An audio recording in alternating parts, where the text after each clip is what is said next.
One of the things that's fantastic about the Simply Music program is the way in which everything sort of builds on something. You know, we're always heading somewhere with this particular program, presenting something simple, building on that simplicity, building on that simplicity, and then discovering, hey, we've learned something that actually has this advanced application. That happens all the time throughout the entire Simply Music program, and certainly we're getting an experience of it here inside the MAC program, the Music and Creativity program.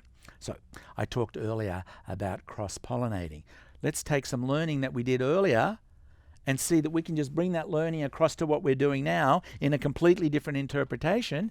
But suddenly the brain recognizes, oh gosh, I've already learned this. I already know this. This is no problem. We want that experience to happen because it's actually something that helps our brain process new information, because the brain starts to have that, oh, I got this. And then we want that experience. So let's have a look now at the left hand of Jackson Blues. Okay. My right hand chords I'm going to play here. The left hand I'm going to play 2 C's below, so 2 octaves below. See how I had my C chord? Let's just do the same. When I move to an F chord, my left hand's going to do the same. When I move to a G chord, my left hand's going to do the same. The difference with the left hand is that it's going to leave out the middle note. So we can see that we don't have to learn what the left hand is, because it's the same as the right hand, and we've already learned that. So it's just, we're leaving out the middle note. It's just 1. I'm just tucking my fingers away here so you can see clearly. 4 and 5. Now, the difference is the way that the left hand is played, because the left hand's going to help us rhythmically. It's going to give us those counts of 4, the 1, 2, 3, 4, moving up to F, 1, 2, 3, 4, moving up to G, 1, 2, 3, 4. But what we're going to do is we're going to cross-pollinate. From where? Nightstorm. Do you remember how we were playing these 5? We had our 5 fingers over 5 notes. It was in a different position, but the context and the concept is the same.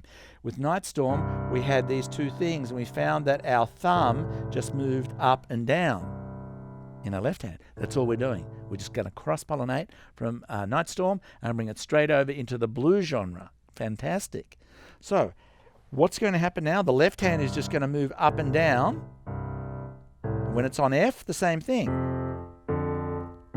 And when it's on G, the same thing. Okay. I mean, we've got it. So what's going to happen now with Jackson Blues? Well, refer to your materials. You're going to play a right-hand chord on 1, 4, and 5. No problem. Already learned that. All I've got to do is just get the order of it. Well, I've shown you the order. They're there in your materials. How long am I holding the chord down for? 4 counts. What's the left hand doing? It's doing exactly the same as the right hand, just leaving out the middle note. And the thumb's just moving up and down like we've already done in Nightstorm, except the left hand's going to play 4 times and help to give us our count. 1, 2, 3, 4. We change to the next chord, and we just do that through the 12-bar blues, that famous, well-known, basic structure that underscores so much of blues music. Let's have a listen to what's happening here. I'm just going to do everything I've told you. I'm just tucking my fingers away for ease of viewing.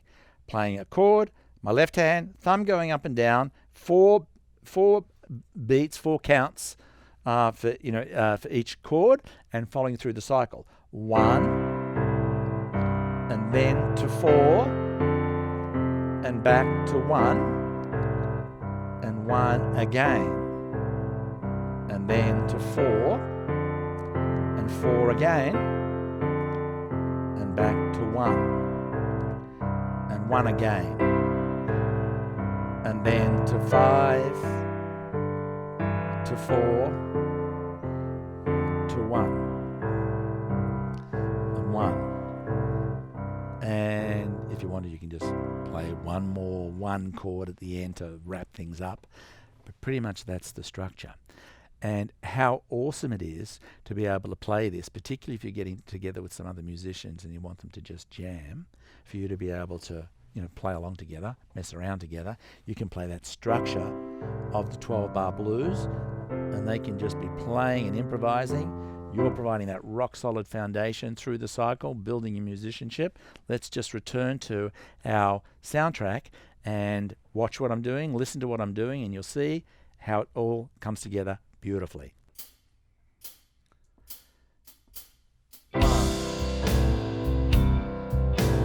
4 and 1 and 1 again,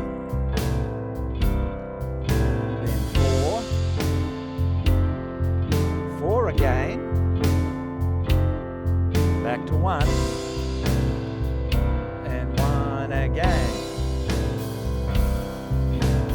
5, 4, 1 and 1 again, and it would go so on and so forth.